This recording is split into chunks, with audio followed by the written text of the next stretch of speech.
I want to welcome everybody to our 11th episode of Bay Area Housing Town Hall. Today we are very, very honored to have two very special guests. We have our Marty Lefton. He is my co-host for the day. And one of the reasons why I invited him because I know he has a lot of opinions and a lot of things that he wants to share. So especially we have Dr. Souza today. He's going to be sharing so much information with us. I always provide some of the housing market updates myself in the beginning. And literally when I was preparing it, I was very nervous thinking about, oh my gosh, what is Dr. Souza is going to say about my research now. So let's see how that goes. No, go for it. Now, again, I want to tell everybody a little bit about Marty because we have worked together for quite a few transactions. And the first time I met him, I thought, gosh, this guy is so blunt. And he tells it just as is. He doesn't sugarcoat anything. And as I get to know him, I actually really like that about him because I know he's going to tell my clients the truth. And if he can do it, he'll say he can do it. If he doesn't think he can, if he thinks this is not a good deal, he would tell you the truth. So, and obviously he always have been doing such an amazing job for our clients. So I want to say thank you, Marty, for being here and to do this with me. I also want to introduce Dr. Souza. And the first time I met I call him Lawrence Souza. It doesn't sound right. I always say Larry Souza. So let me just change it to Dr. Larry Souza. And he is, when the first time I met you was at our Silicon Valley CCIM, and we just started this division, and you came and spoke. Literally, the whole room just went quiet because you provided so much data, so much statistics, and it was just really, really intriguing. So I cannot be more honored to have you on here on our webinar because I know today we're going to have so much to talk about. And I want to let everybody know, it's like Dr. Lawrence Souza, I printed out his bio. And I was like, holy cow, this is a lot of credential. I don't even know if I can finish this within this 1 hour segment. But just a little bit of something. He's currently working as the Vice President of Business Development and Commercial Mortgage Broker Associate for Searchlight Lending. And he's most known as Real Estate, Financial, and Investment Economist for Pillar 6 Advisors. Dr. Souza had worked for many financial services, insurance, and investment firms, which includes New York Life Insurance Company, Charles Schwab. He was the chief economist for managing director with Global Real Analytics, Quantum Financial Network. And he's also registered representative and investment advisor, real estate consultant, licensed California insurance agent, and real estate investment broker.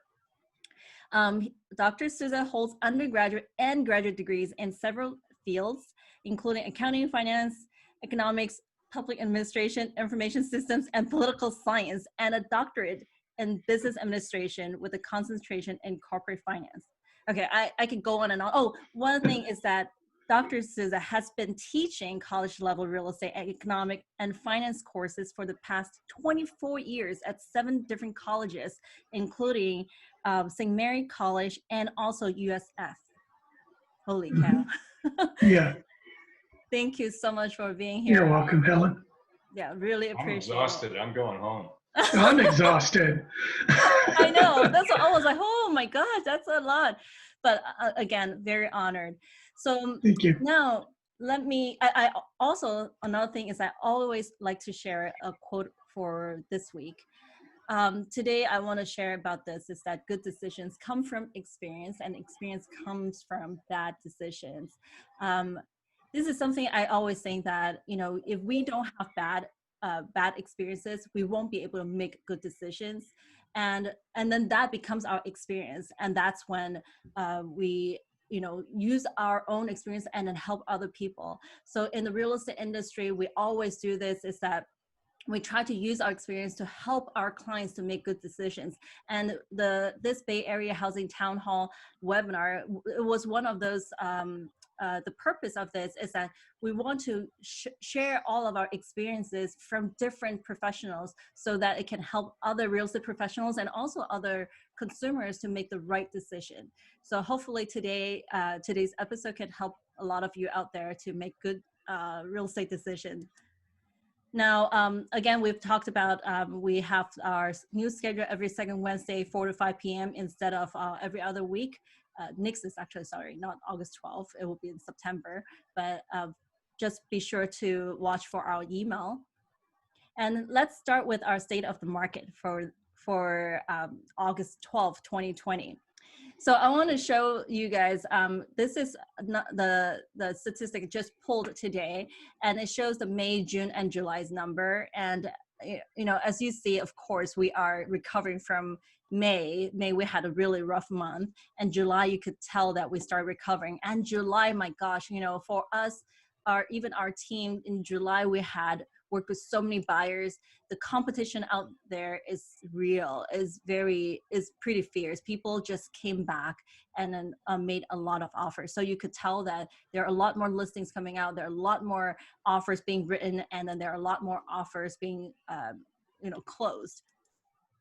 And then here is also, you see the change to pending 2019 versus 2020 and May, for May, June, and July.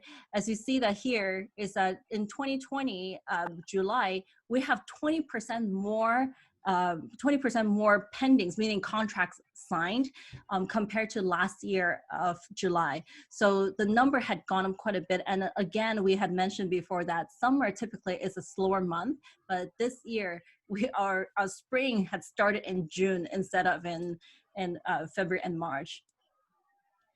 And I'm including these two charts to let you compare from last month to this month. Last month, Santa Clara County Association had put out this infographic, basically showing that closed sales was 857 for single family. But this month, not this month, but last month, July, it was 1,004. And it had gone up 17% compared to a month ago and 11.8% from 1 year ago. Condos, same thing, it had gone up quite a bit. What's interesting about this chart is actually that if you see the condo prices, last month we showing is like dropped 11%, but this month in July, it has shown that it has gone up 3.3%. But we do notice that a lot of like the condos have been on the market a little bit longer, and they tend to not get as many multiple offers compared to single family residents. And single family residents, you could tell right away that if homes are in a good location with good school districts, it still has a lot of multiple offers. So the number of days right now, it has gone up slightly, but in general, it's still a lot of places have been on the market for about 2 weeks. We see a lot in less than 2 weeks, and then they are basically have multiple offers. And I want to show you a little bit from San Mateo as well. Same situation, because earlier I showed you from Santa Clara County. I would like to show you a little bit from San Mateo County. 1.72 million is the median sales price, and 30 days average days on the market. And also they have 434 closed sales out of 500 listed. This is for single family. And then it's very similar for condos. It seems like the market really had picked up in July for San Mateo County as well. And then this one is East Bay around the 880 corridor. And you see that these are the cities around the 880 corridor, and most of them had gone up as well in terms of their median sales price, besides the Berkeley and Albany. And you do notice that like Union City has gone up 9%, San Leandro gone up 9%. So a lot of these East Bay area, their pricing actually had gone up. And then most of the time we even from my personal experience, we have talked to a lot of buyers, and some of the buyers truly indeed, they are moving out of San Francisco, going to East Bay or going south to the peninsula or even the South Bay area. And I want to share a little bit of like, we talked so much about this before too, April survey, July survey. I mean, from our own survey with our own clients, we hear over and over again, they need more interior space because of work from home. They need more outdoor space inside the house. Even if they're looking for townhouse, they need a little bit of a backyard space. They want to move from the city to the suburbs. They want more they want to have the space that is their own instead of have any shared space with other people. So that is like really a trend that we start to see, especially during this past couple of months. And most of the organizations, they're still projecting that the future home price is still going up slightly. Zillow is funny. Zillow hasn't given their opinion about like their future home prices projections, but only two organizations, CoreLogic and House, is projecting a slightly decrease on the home prices. But Zillow, again, Zillow CEO had talked about like this real estate market is beginning great reshuffling as people seeking more space right now. And here is some reports that I pulled from Marcus Millichap, their research center. It has shown you guys that the employment market right now, and maybe Dr. Souza, you have some opinion about this. I just pulled this up, and they have talked about the employment percentage change in Oakland, San Francisco, Orange County, Los Angeles. They're all double digits. In a way, I'm in San Jose, so I was glad to see that we are in single digit, not double digits. But no matter what, it is still definitely have quite a impact in terms of the employment percentage. But then the temporary layoffs here, what interesting is that we do see a lot of temporary layoff being rehired compared to the permanent layoff. So, which is good news. I think that's a little bit positive to look at the economy in general. And then if we look at the residential loan side, we do see that mortgage credit availability has gone down. We have heard like a lot of banks with the jumbo loans, they don't allow any more less than 20% down payment. Some of them require a little bit higher FICO score, and then some of them actually don't take certain income anymore. So it definitely has become more stricter. And also average days to close a loan. I know this numbers, it says 47 days. Fortunately, we still have pretty good experience actually. We still have people, a lot of our clients closing loans in 30 days or even 25 days. But then we also have one bank that have been closing loan much longer. It is about 47 days, and it was getting pretty nerve-wracking for us. But so in general, just to let everybody know that if you are writing offers, just be sure to talk to your loan officer, making sure that you know their timeline, because if you know they pass that 30 days closing and then you cannot close and your seller is not willing to extend, it can be pretty detrimental to your buyers. And I thought this is also quite interesting from Mortgage Bankers Association. They have saying that commercial and multifamily borrowing falls 48% in the second quarter of 2020. And but then the share of mortgage loans in forbearance decreases for the 8th straight week to 7.44%. I feel like there's like a bad news and a good news here. I mean, both of you are in the mortgage loan business, especially in commercial. Do you guys agree with this? Mm-hmm. Yeah. Absolutely. No. Yeah. No? Marty, what do you see? I think it's really too soon for that second bullet point. The share of the forbearance decrease? Yeah, I mean, that's early. It's Yeah. going to get a lot worse. That's right. And so that's why I push back on you guys now. That's fine. So again, thank God this is not my words. It's just from Mortgage Bankers Association. And this is actually in August it came out. They were saying that it has decreased for 8 straight weeks to 7.44. I believe the forbearance had decreased, but then is it going to lead to foreclosures in the future? I wait for you guys to talk more about it later. Mm-hmm. And the mortgage interest rate here is that, as you see, especially residential mortgage interest rate had been coming down. And I pulled this one, again, this is from Wells Fargo. They went down to 3.125 for 30 years fixed as of today. Again, reminding everybody that just because they said 3.125 doesn't mean everyone qualifies for 3.125. It really depends on your qualification. But just to give you an idea is that last time when I showed this slide, it was 3.25. So it did drop a little bit. Hey, Helen? Yes. Are they still requiring like deposits of like $1 million to get that? The what? I'm sorry? Is Wells still requiring that the client bring like $1 million? Well, not in order to get this number. I know that we have client who brought in $1 million to Wells Fargo and dropped below 2.75. Okay. Yeah. Thank you. Sure. Pick it up, Larry. I just saw that.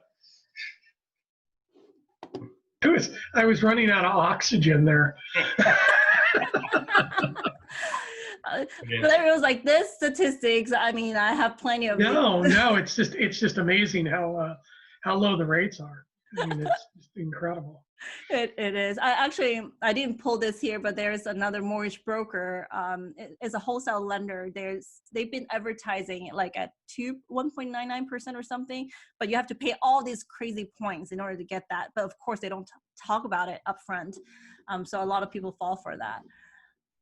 Well, the projections, this one, I circle all these, the red meaning that from last time I show you this chart compared this time. So about a month, from a month ago. Red means that the projection actually came down, and the green means that the projection actually went up. So as you see that not everybody, most people have, most organizations have projected that the mortgage rate is going to come down even more for 2020, but then 2021 2Q, the projection now has gone up slightly. So 3.15 instead of, I think it was 3.07 last month. Now let's take a look at the multifamily side. What's going on? This is from Freddie Mac, and they have been showing this. The gross income growth, the growth of the gross income has dropped obviously in 2020.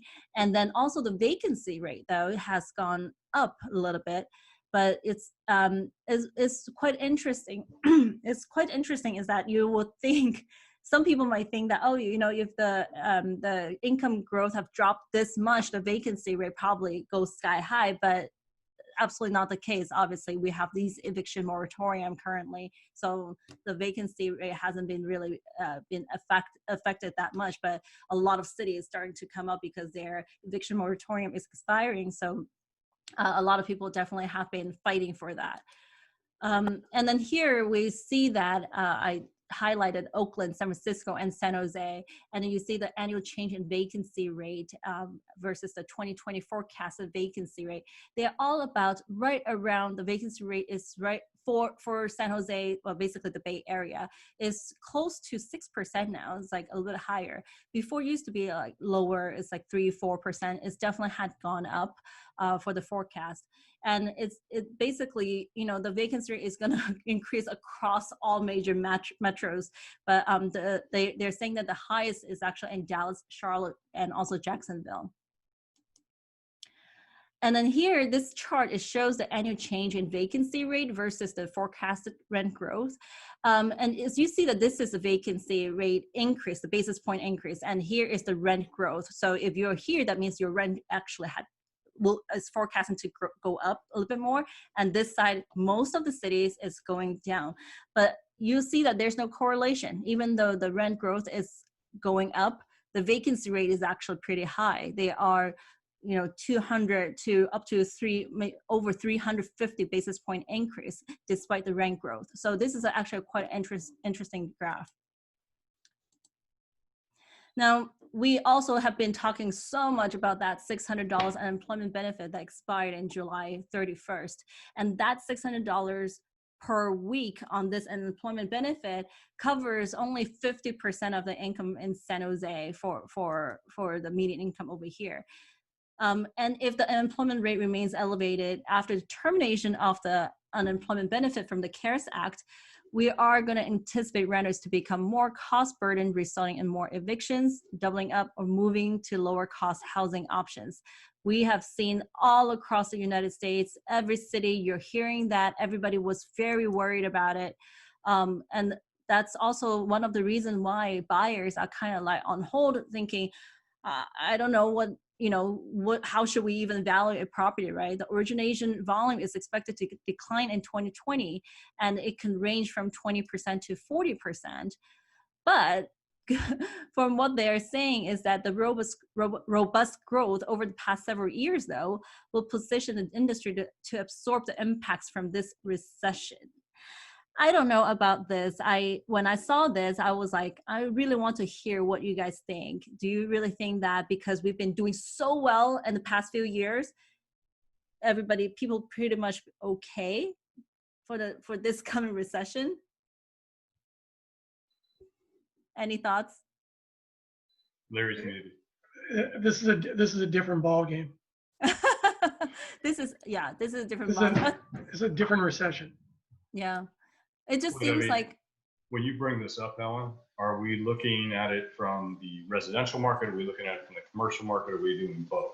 I think both. I mean, in general, and this is like mostly about multifamily, a lot of tenants. I mean, for the $600 unemployment benefit, it's going to affect a lot of the tenants and landlords. So I think it's going to be very interesting, and I'm sure Larry's going to go into this, and I hope it's okay to call you Larry. I'm confused now what I should call you, but sure might be better. But I think at least what I'm seeing is every market's going to be drastically different. Mm-hmm. And San Francisco, to me, is a tremendous case study right now Mm-hmm. that all of this applies to. In San Francisco, because it's so dense, because it's been such a market that's thrived on, you go up there because you're young and it's vibrant and it's fun and there's food, there's entertainment, it's gone. yeah. Yep. And so then you get the ripple effect where people are going, well, then why am I paying these high rents? That's right. And then they go, wait, I can work remotely. And then so you really have a perfect storm where they can start to scatter. And the question is where are they going to scatter? And are they going to scatter east? And when I say that, it may be like an Austin east. Are they going to start coming down to the peninsula and the South Bay? Because I suspect we'll get some coming down this way, which will offset some of the pressures in the South Bay market. But I think San Francisco is in a very precarious situation for a lot of reasons. I read something that 5% of Manhattan's population are gone, 5%. So if you take that same statistic and apply it to San Francisco, which are very similar cities, you're looking at 40,000 people have left San Francisco since March. That's crazy. Yeah, I'm not surprised. Literally, I had a call this week. I mean, I get these kind of calls almost every week. And this person told me, I was like, yeah, we're done with San Francisco. We're moving down to the peninsula. Well, and there's another kind of aspect of the city that I don't think the average consumer even realizes it's behind the scenes, which is, people who live in apartments up there, but then when they wanted to own, they might try to buy a condo. Well, a lot of times they couldn't find a condo, so then they went for what are those things called that they went for? I'm also the TICs. The tenant in common situation where they would take a multifamily building and in effect do backdoor to create a condo with a huge document like this. Those are now dying because people just don't want to live on top of each other because they're afraid. Yeah. And so all these things are going on simultaneously, which will affect multifamily pricing in the city eventually. That's because, from a lending perspective, the lenders are going to assume 10 to 25% vacancy now, where they haven't, 5 in the past. That's right. And now we're going to be questioning, okay, now we have to look at everybody and go, how many of these tenants have paid? How many of these tenants are holding back on paying because they don't have to? And so then you get another hit to the income. So those people, those investors that were, let's just say, leveraged to the hilt are definitely going to feel stressed. Yeah. And the question is whether they're in a CMBS loan, which has more challenges in getting out of those, or are they going to find a friendly bank who's going to be patient with them somehow and maybe convert it to interest only for a while? And I think all of these things will happen at the same time. Absolutely. Well, we do have this reduced employment benefit for $400 a week now. So hopefully this helps a little bit until end of the year. But there's so many things that most people have never seen this before. I get these projections all over. So I that's why I'm so curious. I really want to hear what Dr. Souza you're going to say. I'm almost done here. This is just something from ABC 7 News talking about all this rent went down this much, double digits, and San Jose at 8%. And then here is Marcus Millichap again regarding Class A multifamily, talking about the higher end rentals in the Bay Area facing the largest correction at this stage of the health crisis. For sure, this is what we see already. It has went down 6.2% since March and by just under 3.5% in San Jose and Oakland. Again, you can see that the vacancy rate had gone up quite a bit, 12.9%, and then 6.2 San Jose, Oakland 5.2. But I feel like it's probably going to be even higher, just like what Marty was just saying. When you guys underwrite, probably you have to use a much higher number. But then people are still quite confident over the Bay Area's long-term housing dynamics. So I think that is also another reason why we are still seeing very strong housing market in terms of the 1 to 4 units. And then this is like differences between Class A, Class B, and Class C properties. And you can see the rent growth. That's what they are projecting, is that the rent growth for Class A obviously is very, very small. And Class B is slightly better. But Class C, on the other hand, actually is doing pretty well. This is changes in US and on average. And then the vacancy, same thing. Very interesting. You see Class C has the lowest vacancy compared to Class A and Class B. So this is going to be quite different for people to look at properties to buy in the future. Here again is that less dense and lower cost metros near large gateway hubs are showing more positive multifamily performance. So again, people want to be close to the gateway, the big cities, but then they might be a little bit further out and a less dense area. Last slide. Just want to show a little bit about like San Francisco, talking about the companies signed new lease only on 266,000 square feet on office space in the second quarter, the lowest level since at least the 1990s. Silicon Valley, same thing, the lowest rate in 16 years. And then on top of that, there's this Prop 15. The split roll is a job killer. This is, if you get to vote for this, please be sure to vote no. Anyone of you want to talk about the split roll? No. So they are basically proposing that they want these commercial properties to pay property tax based on the market value of that year instead of the 2% increase, so that can increase the revenue for the city. But at the same time, we all know that if you increase property tax on the commercial property with triple net everything, they're going to pass it down to the tenants. The tenant's going to pass their cost down to the consumers. So I'm against it. So that's another topic, I guess, some other time. Hey, Helen, somebody asked what are Class A, B, and C units. Do you want to tell them? Oh, so let me go back here. So Class A, Class B, Class C. Class A is very subjective, really, but then Class A typically is like the high end properties, and Class B is a little bit middle ground, and then Class C is a bit lower end. That's the easiest way to explain without going into detail, because in every city, every region could be different how you look at Class A, Class B, Class C. So, all right, Dr. Souza, I'm done with mine. I hope I made you proud. That was awesome. That was fantastic. And I know you have a lot of your information you want to share as well. Yeah, well, you did a great job in kind of getting into the micro, because I'm more of a macro person. So I think there's not going to be a lot of overlap, but there will be some overlap. So it'll be a nice presentation. Great. Well, I'll let you take over and share your screen. Okay. And then what I thought was pretty interesting is that dynamics, flight, to the lower cost units, from A, B to C. We saw that in the early 90s. We saw that in every single recession.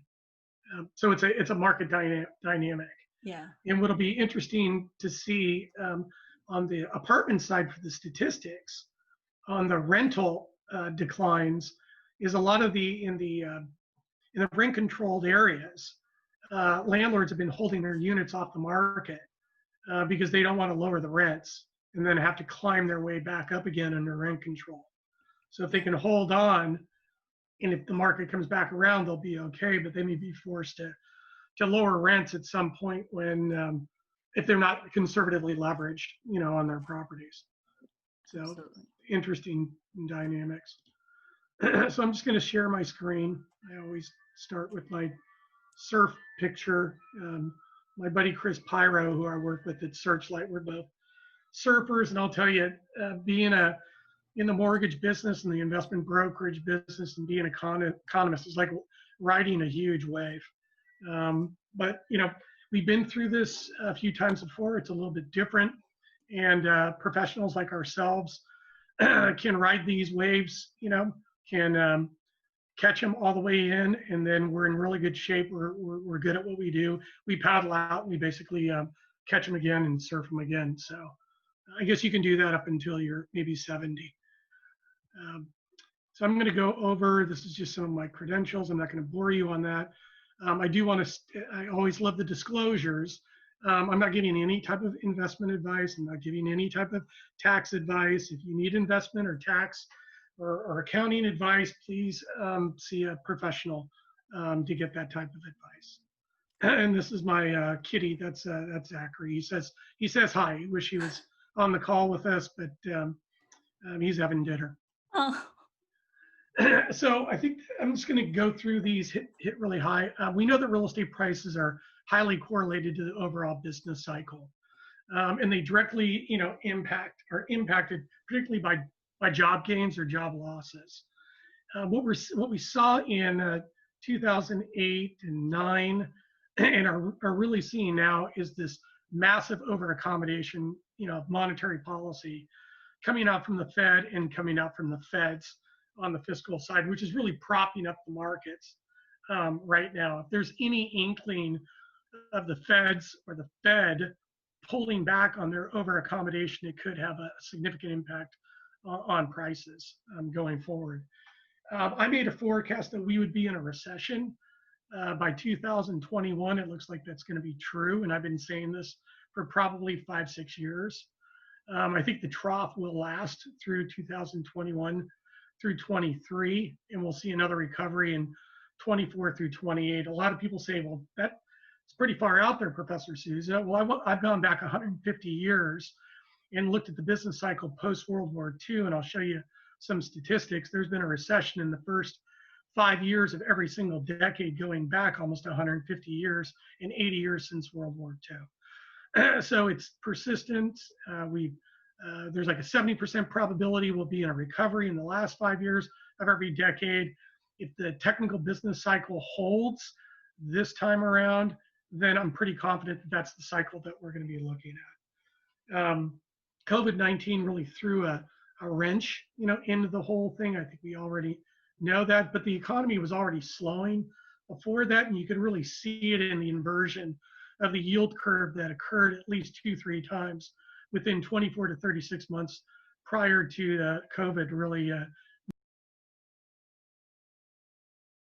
Helen, you did a great job of talking about the $400 per week.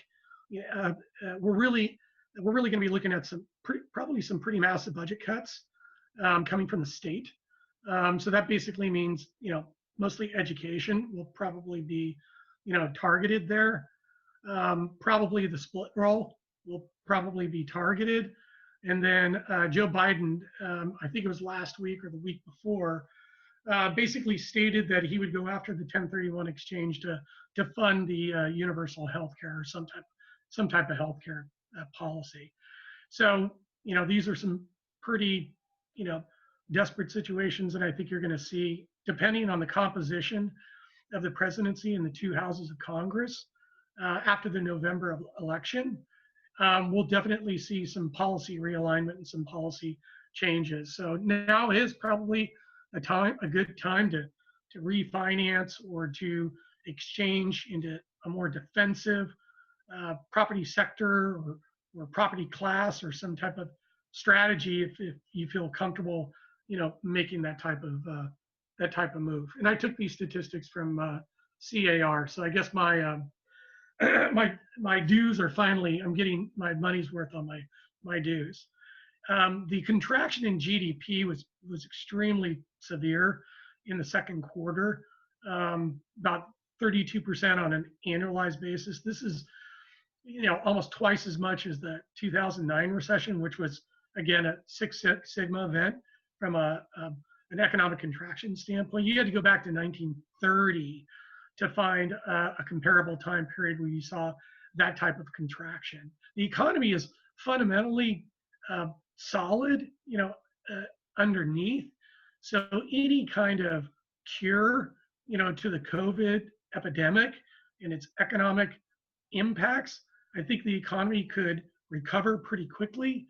But that door and that light is starting to dim pretty quickly the longer that the infection and the death rates continue to grow exponentially currently. Jobless claims have started to increase again after bottoming out. I think that the unemployment rate is artificially low. It's on a national level, it's reported at about 10.2. You usually have to double that to get an underemployment rate. And then I like to look at labor participation rates also that are continuing to fall and are at historic lows. The revenue situation from the state, they're looking at a $54 billion deficit. Again, where's the tax revenue is going to come from and where are the cost cuts going to be targeted. So we really have to do our policy analysis and really focus on who are the beneficiaries and who are going to get hurt from these tax increases and these revenue cuts. And I would be thinking tactically, about my assets and how I'm going to be impacted and put some contingency plans in place to either create a defensive strategy or think of some type of pivot or some kind of offensive strategy by realigning your portfolios.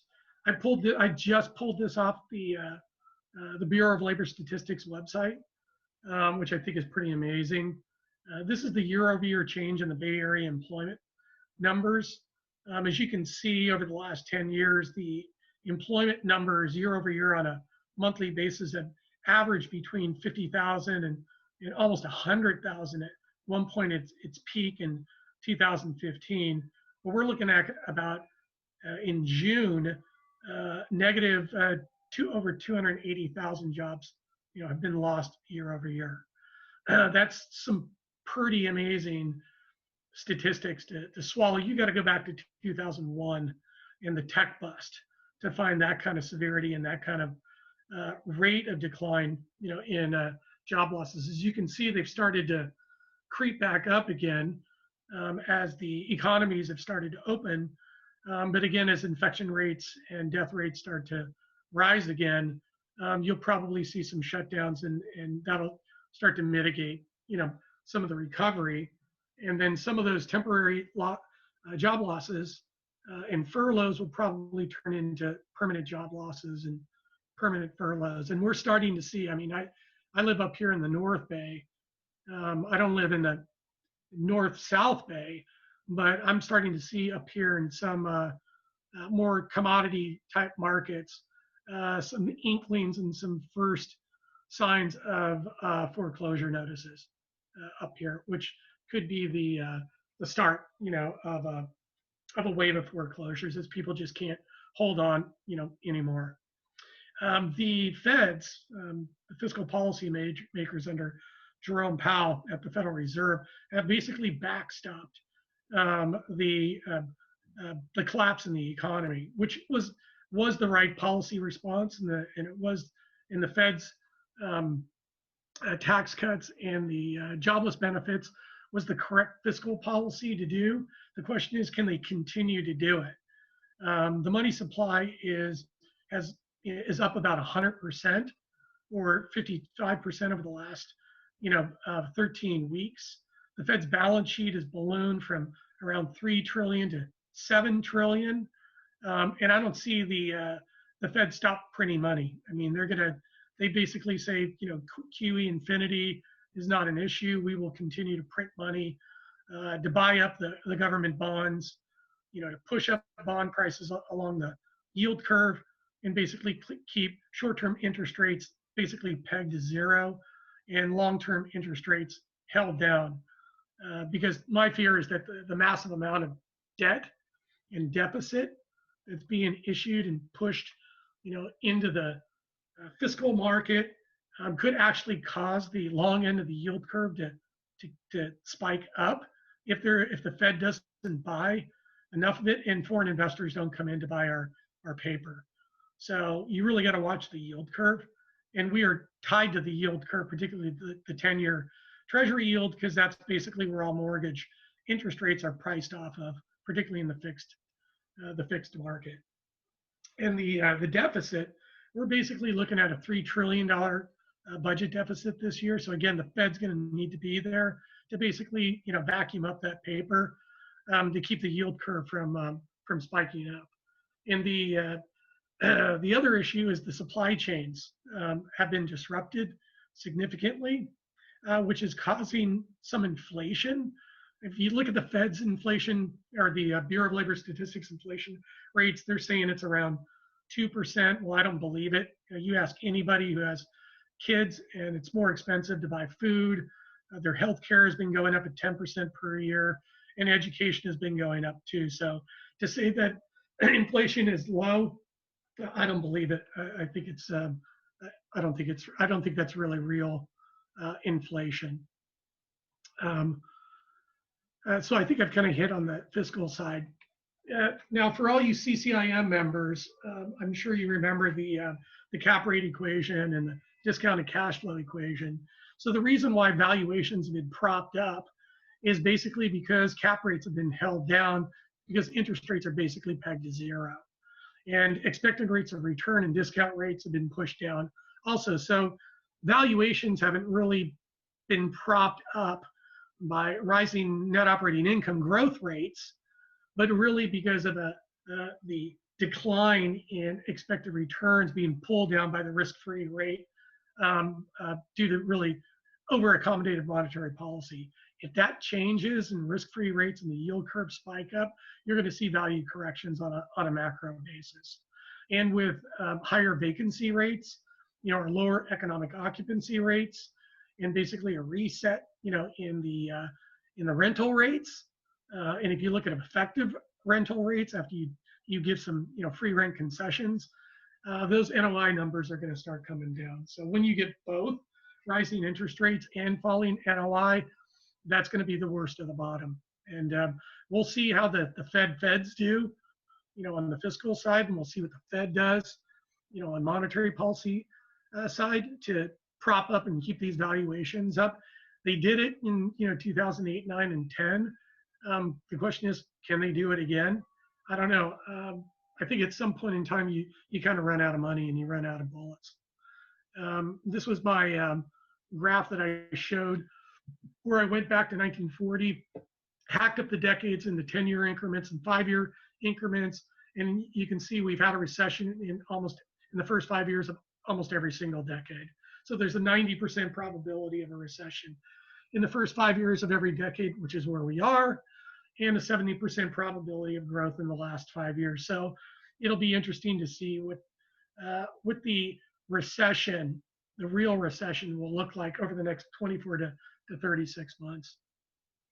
I already talked about that. The core markets, the core submarkets, are always going to be the best markets. So yes, they will be impacted, but you're not going to see cap rates rise, as high as commodity markets in those core supply-constrained, tech-centric submarkets.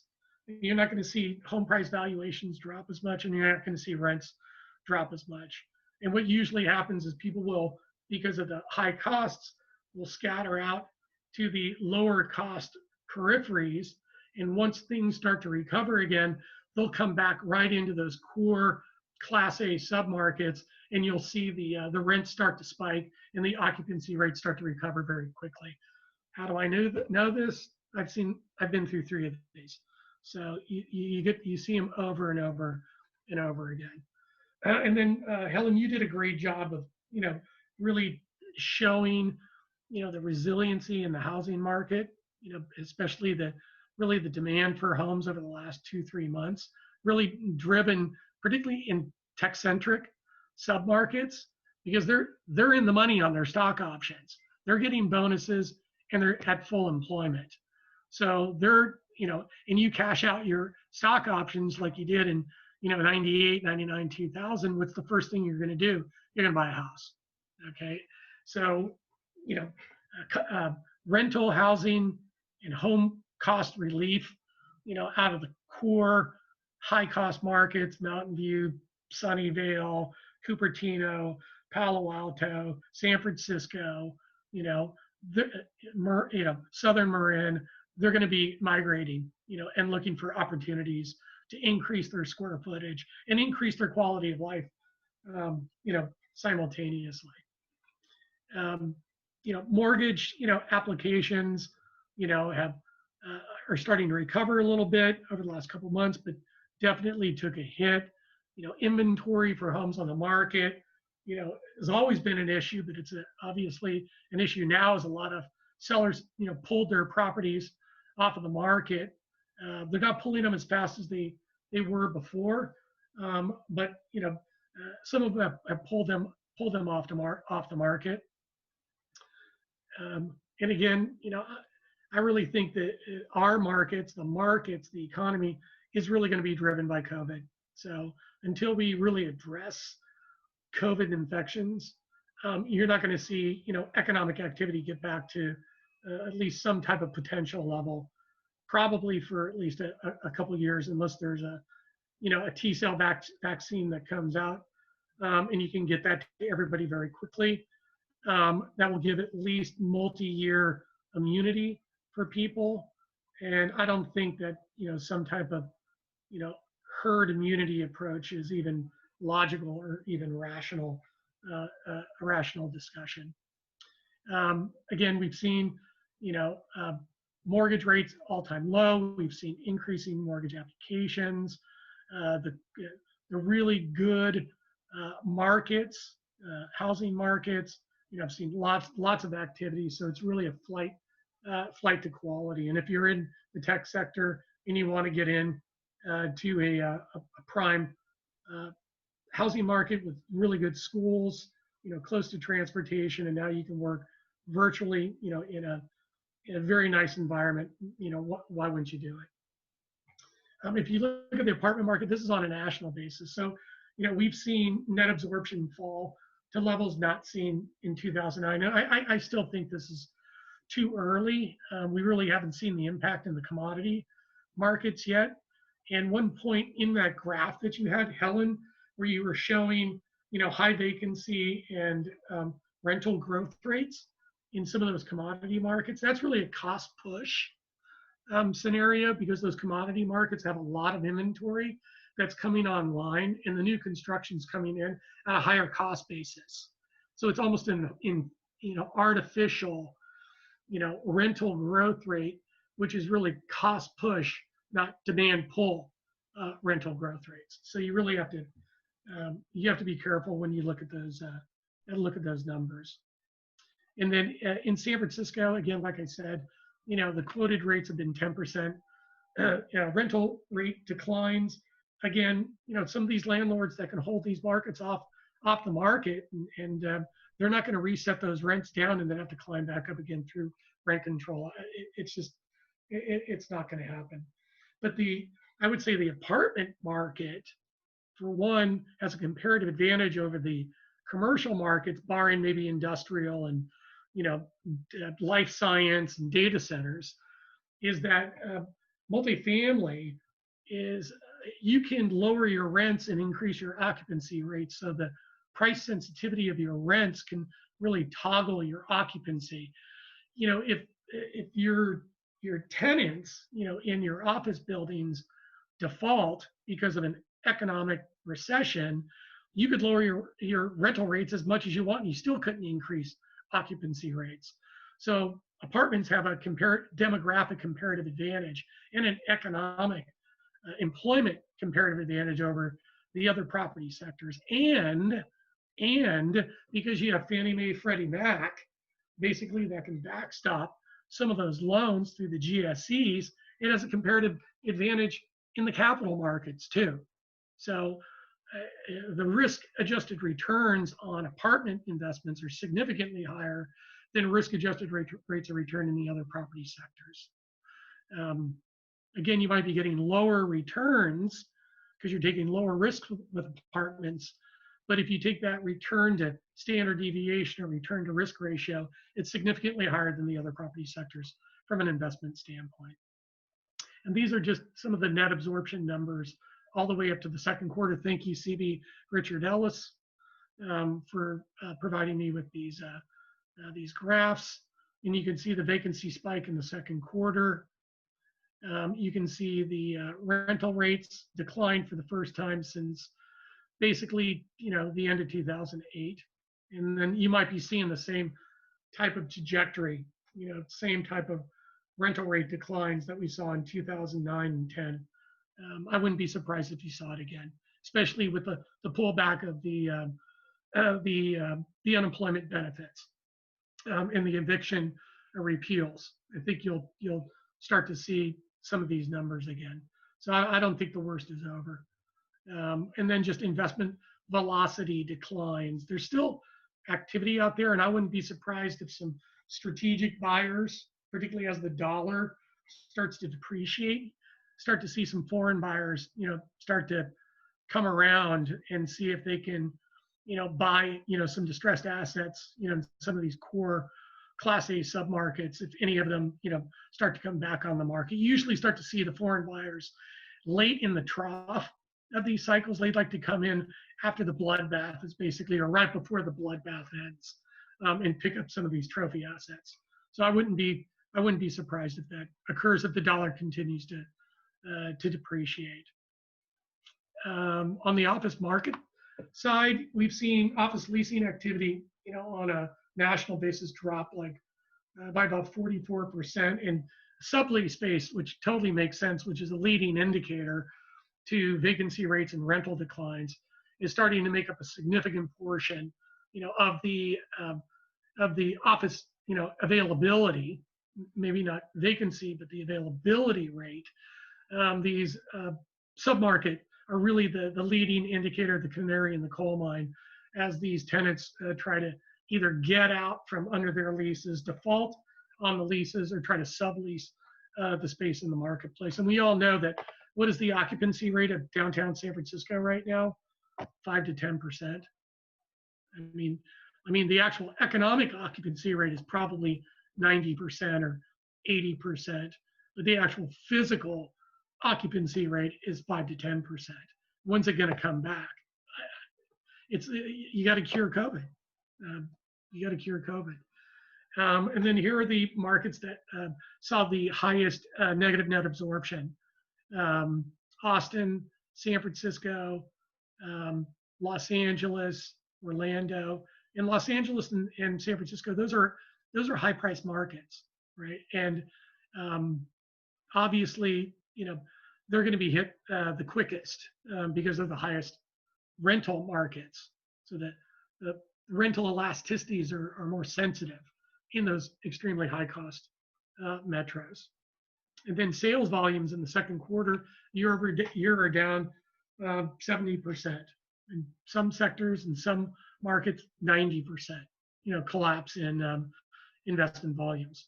No real effect on cap rates yet, because again, interest rates are zero and the Fed's holding down the yield curve.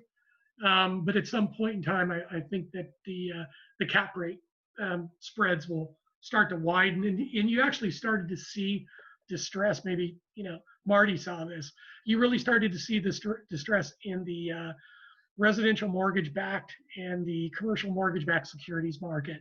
You saw the default risk premiums, the credit spreads blow out, in March, and that's usually an early indicator. That market was saved because of the Fed's intervention. They're actually buying up RMBS and CMBS for the first time in their policy responses. But we'll see what happens in how long they'll be able to suck up that paper in the second wave of distress. That's probably going to be coming. The REIT market took the hit first in in price correction, and usually the REITs will bottom out first before the private equity market bottoms out, and we're now starting to see the private equity market measured by the NCREIF index, particularly the appreciation component, is now starting to turn negative. So total returns are still positive because of the income returns, but the price appreciation rates are starting to turn negative.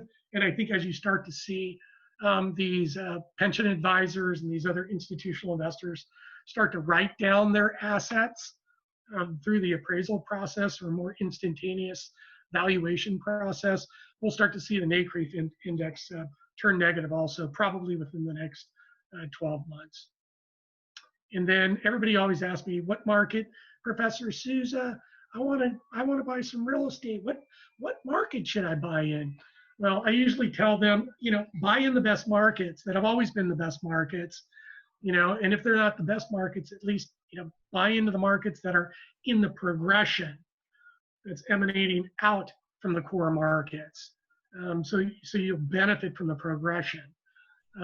So that bottom left corner is really the opportunistic market. The upper right corner are really the Class A submarkets. They'll always be the best markets. And then the ones, in the upper left and the bottom right, a little bit more opportunistic. They get qualitative or quantitative scores for one reason or another.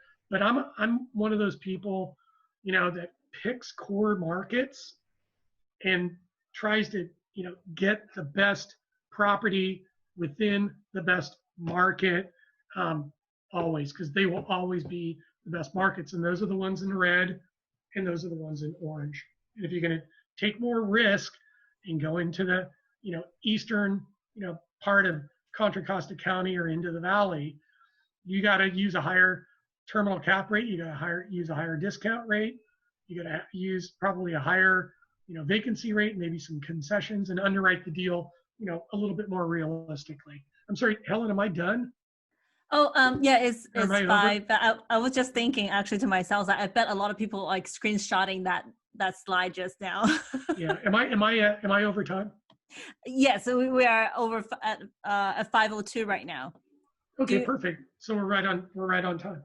Oh, awesome! Thank you. Oh my gosh, I was like, that was like a lot of information. Like I said, your statistics is always so on point. I loved it. I know Marty had something you wanted to say. I don't know if I have anything I want to say. I just thank you for taking me back to my college career. With my professors, since my background is math economics, I appreciate it. I was cracking up. I'm sure many in the audience were going, what's elasticity? What's a standard deviation? Econ 101. I almost wanted to be doing hand gestures to translate a lot of this stuff for them, is where I was at. Yeah. Well, I taught the real estate classes at Hayward. Right. For years. I just got done at Hayward. I taught there 2 years. Just got done like a year ago with them. And thanks for saying that. And I can only talk the way I can talk because. Oh no. This is the only way I can talk. Don't misunderstand. I was just laughing because I know there's a lot of people that it's the standard thing when you're listening to economists. Sometimes it's like drinking water out of a fire hydrant. Yeah. It's so much information. I think the gist of what you said though, because I'm a big simplifier in life, mm-hmm. and I look at this and a couple of things you said I was questioning, and I wanted to get your feedback. Helen, if we have a few minutes. Yeah. I know we've gone through these recessions and we've bounced back out of them. The question is, with the data that you have, and you are obviously very data driven, far more than I would ever be. I mean, I just kind of go with my gut and my intellectual kind of feedback on what I feel on these things. But we haven't gone through a pandemic for an awful long time. I wasn't alive then, contrary to what people think. I look at the pandemic and I'm not sure it just seems to have a higher risk around it than any recession we've ever had. 08, 09 was pretty bad. It was really bad. 2001 was really bad. Right. 2019, 1991 was pretty bad. The two in the 80s were bad. The two in the 70s were But bad. The 50s was bad. Right. I mean, so you have a historical reference to it, and I appreciate that. My question here is because there's a lot of things that people are wondering about right now. Is they're looking at this and going, is this a temporary situation? Is it a game changer? What are the odds of it being a game changer compared to maybe previous recessions? Because Sure. I'm looking at it and I see some major red flags. And I brought up San Francisco for a reason. Sure. San Francisco, Sure. doggone near the tipping point before with trying to pay for goods and services with limited funds. Yeah, Now the rug has been pulled out of those funds. that's right. And then you're going to have the state pull funds. Correct. So there's this perfect storm. And then I'm sitting here going, and I know you said we haven't really seen the adjustments in cap rates, but I think we have in a lot of areas. It's just the way it's being hidden. Because you can kind of affect the value of a property as you did in the formula. And again, I'll simplify, but you can affect the value of a property in many different ways. Sure. Right? You can say, hey, like we said, vacancy much higher. We're going to say your net operating income much lower. You can do a lot of different things, and in effect, it creates the same net result, which is lower value. Right. And so when you said this is a great time to kind of like do a little portfolio analysis, I agree. I think that's smart. The question is what do they do? What are some intelligent suggestions informed with your background that these folks can start to look? Because I'm sitting here thinking it's a little bit of musical chairs. Yeah. Well, the last time around, in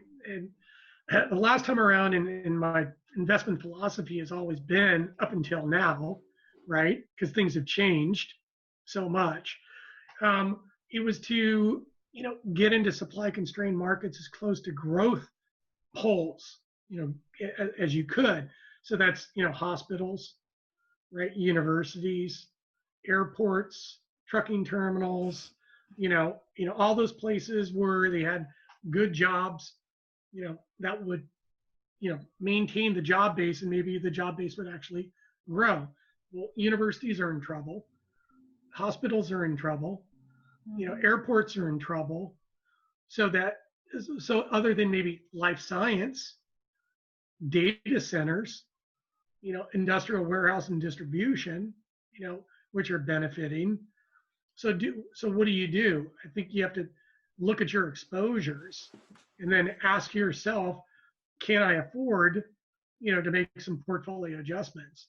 If I can't, then you need to buckle down, put some contingency plans in place, and get ready to market, to backfill your physical vacancy rates. But you're going to need to underwrite that credit, those tenants, because if you try to get economic occupancy by buying it, by lowering your rents, you could be sucking in some bad tenant credit that could come back to haunt you, particularly in apartments, at some point in time in the future. No, I think it's an interesting dilemma, and because I was trying to look at who the participants were, Helen, and I'm trying to get in their shoes a little bit, right? And prior to the pandemic, people were saying, well, you know what, maybe we'll diversify, get some money out of the Bay Area, and we'll go east, right? Or they were doing, remember, and I'm going to use my hands because you guys can see them, I'm just looking at people on the call, but the smile states, right? Remember that? And in effect, it was like going from Seattle, Portland, down to us, and then you start going through the southern, through Texas, et cetera, moving your way out to Florida on up the coast. Yeah. Those very markets, especially when you go to the Carolinas in Florida, those things look great. And there were a lot of them, like Larry was saying, these are college towns, a lot of them. Well, now that's a wild card. So that takes me back to it's almost like which markets minimize risk. And in some ways, we get into the art. I don't want to say the art of the deal because there's a reason I don't want to say that right now. Sorry, I'm playing my hand on the political side. I apologize. But we knew it was coming. Yeah. I could You don't really have a get very- that I stuff was off. trying to avoid that. This don't is have a when very- you start to unplug the microphone, okay? You don't have a very good poker face. No, I have a horrible. Well, I do when I'm playing real poker, not this. Oh yeah, okay, sure. But we should play sometime. I'd be happy. I just can't do it within 6 feet. Anyway, where I was going on this thing is it's almost like the people that think this through, they're going to maybe sell some of their properties, let's say in California, at a discount, and then they're going to pull out and go, okay, I may or may not have enough to do like a data center or, be able to play in that game because that gets pretty expensive. Or anything. There's always the REIT market. Yeah, right. You can't compete with the big folks out there. But they can go to the markets like in Austin, which is an eclectic market in Texas, where you get a lot more value for your money. Now, you deal with the Texas weather, which is unique, but it can be entertaining. But I think, Helen, one of your challenges with your clientele is going to be trying to figure out where to guide these folks. Which market? I think that is the question. Yeah. And also, a lot of people say, so should we buy apartment buildings now? Especially, most of our clients buy multifamily, right? And that makes it more important, like what Larry earlier mentioned about CCIM, when we run our 10 years cash flow analysis, we always use the pro forma from the, the pro forma numbers, but the pro forma numbers, when is it going to hit that number of years for you to use to hit that number? Instead of like 1 year, you think you buy it and then you're going to hit that. Probably you need to drag it out for a few more years before you can actually hit that pro forma number. You just have to run it so much more conservative right now. And I think that's one of the things that if I have advice for anybody looking to purchase multifamily right now, is just to run a very conservative number. And I think the other thing is study your chemistry. Study COVID, learn the biology, around it, because everything is really hinging, on some type of, series of interventions or some kind of series of cures. So really everything, both economically, financially, real estate wise, is all tied to COVID. It's the number one variable. So you have to understand that to really understand what the recovery is going to look like. And I guess the only thing I'd push back on that one is I'm not going to study chemistry. I hated chemistry. I'm going to go to the people that I know, like, and trust that understand chemistry. Well, then study the policy responses then, because that has a big impact. And I'm not sure. I think that's good advice. I think it's not all of us are as bright as you are, because you have like, what, 100 degrees? It feels like 100 degrees. Yeah. Sorry, but I thought Pacifica had the fog coming in. What's wrong? No, we moved to Nevada. It's like 98 up there. We're not used to it. Yeah, I mean, I think this is a really tough time for an investor to try to figure out. I mean, it sounds good saying, "Hey, do portfolio optimization and kind of figure, all these things." The reality is, it's not that simple. No, it's not. You're right. You can follow where Amazon's going and try to. That's the same thing like what we used to do with the universities or with the health centers. Right. And you've got to figure out where growth is going to continue. Yeah, that's right. Exactly. That's right. Looking at Amazon, looking at Walmart, looking at McDonald's, wherever those companies are expanding, those should be look at seriously. That's right. Because they get paid a lot of money to figure this out. Exactly. Absolutely agree. I mean, you would think that I always thought healthcare, was a resilient, defensive sector, That's what and now look at it.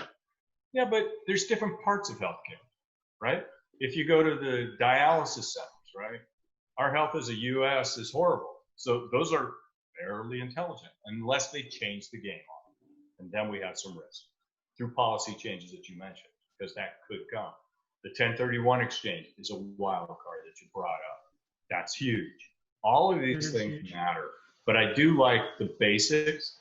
Used to you could follow like Starbucks, but Starbucks is now cutting way back. They're getting rid of everything unless it has a drive-through, because they've concluded, you know what, we better be smarter going forward. We need to have at least one drive-through. And the funny part is there's some companies like, what is it, Chick-fil-A?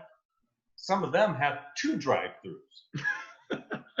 No, but I mean, it's when you're looking at what you want to invest in, if you're going to go into triple net properties, et cetera, if you have a drive-through, you've insulated yourself more. Right. And these are all the things, Helen, that you can do with clients and other commercial brokers can. And if they're thinking this way, I see you guys adding a tremendous amount of value to the client. The ones that in the old days being how many months ago when this started? Exactly. But it feels like it's March 5 months ago. Right. But in the old days, it was like, hey, it'll catch up to us. If I don't do my job, we'll still make money. Now it's not so simple. Right. Now you have to, the strategic side of this business is so important now if you want to maintain client relationships long term. That's right. And you can really help them, but you got to do homework. And I think you should engage your clients in such a way where you're getting them involved in the solution, because you can't be expected to have all the answers, but you can help work through the thought process. And I think that's a really important thing for anybody with the CCIM background, or if they don't have the CCIM background. And it's interesting for me to hear Larry talk like this, because I get away from the economics, even though I somewhat understand it better than most. But I like, I want to read the end of the book real fast. I was that kid in class that fell asleep and said, okay, now where's the outline for this stuff?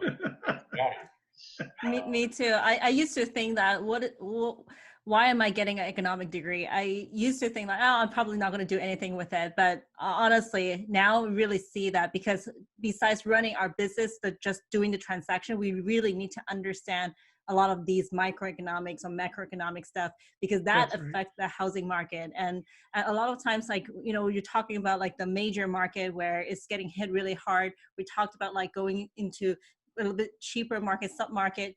We actually, as a matter of fact, we actually been talking to our clients about the emerging markets. Focus on emerging markets, because that's where the growth is. And I think right now at this point, it's probably more important than before. Yeah. Helen, do you want to address the questions or the comments over there? Oh yeah, I just saw Jose is asking, Amazon is in talks with Simon Properties to take over lots of old JCPenney's. Correct. That's right. That's a good point. And Grace is asking, what is the 1031 exchange policy change in detail? It hasn't been proposed yet. Yeah. Is this from Joe Biden if he becomes... That was just mentioned. Yeah. So, I mean, it's the third rail, right? It's the third rail, politics, but who knows? It may not be a wholesale repeal. It could be some kind of modifications with some type of means tests to it. So... we have really a lot of uncertainty right now, besides of the fact that, do we know when this vaccine is going to come out? This whole COVID-19 is over. We have this presidential election coming up. There are a lot of uncertainty for sure. And then the other question is there permanent damage to the office users? And then I wonder, is there permanent damage to the universities? And then, is there going to be some damage to my students, and the kids, that haven't been able to learn, at the behavioral level that they really need to learn to be able to develop themselves cognitively. Yeah, this is truly a time to test everybody's adaptability. You really have to adapt very fast and very well. If you're not willing to do it, you're going to fall behind. And it's almost like an elimination game. It sucks to say, I feel like this is almost like an elimination game. If you don't adapt, you might be eliminated. Well, that's where policy response comes in from the government, job training or education. But they weren't very good at it before, so why would they be good at it this time? So the one thing they did, they played their hand in that for a long time they said, hey, we can't afford to do things, we can't afford to do things. What we have learned through this is we can afford to do anything if we're willing to take the risk. That's right. The real question in this thing that, for me, one of many, it comes down to the restaurants, all hospitality, those workers that I think are lost forever. Yeah. But they're probably the most resilient, toughest group out there, because they're survivors, and they will find a way. And I've heard they're out cleaning people to make sure offices can be safe from COVID. I mean, they're finding the opportunity. I just think they'll continue to go east because, quite frankly, it's cheaper. And why fight to stay here if you don't have to? Well, and just think about it. If they're that resilient and you couple, job training, healthcare, and education as a public good provision, you're building basically perpetuities of individuals in an intergenerational way. It's an human capital investment. And that may solve some other problems that we're dealing with. I mean, not to go too far off the rails, but the whole equality and racism issue that we're fighting and people not being given a fair chance. Maybe this is a potential reset to allow folks where, we have such a need to improve our infrastructure and everything else. Maybe we'll have, the new jobs plan. Exactly. Hopefully that's coming, and hopefully we'll get some really good positive things out of this on the back end. Yeah, I hope so too. Yeah. Gosh, I honestly feel like we can continue to talk about this for the next 2 hours, 3 hours. I have so much more I wanted to say. I'm just like, okay, maybe I should not even say anymore. I'm sure same with you, Marty, and also Dr. Souza. Sure. But it is 5:21. I really appreciate the fact that we still have people staying online to listen to us. I hope that everybody had gained some knowledge from this conversation, from the presentation that Dr. Souza has shared with us. Dr. Souza, I want to ask, will you be able to share those slides? Yeah. Or I'll send them to you. You can give them out to people, and if people want to talk to me, they can call me or text me or email me or whatever. I mean, I love working with people, and I like to help people out. Absolutely. You're always so helpful. Thank you so much. So if anyone who is interested in getting those slides, just feel free to contact me directly. And again, thank you again for coming to our webinar. And thank you, Dr. Souza. Thank you, Marty, for being here. Truly appreciate it. And until next time, we'll see you then. Thank you so much for watching our YouTube channel. And don't forget to subscribe to our channel, like our videos, make some comments, because we're going to keep you posted on the most updated real estate news, housing market data, and also real estate tips and advice from all over the real estate industry. So thank you so much for watching, and I'll see you next time.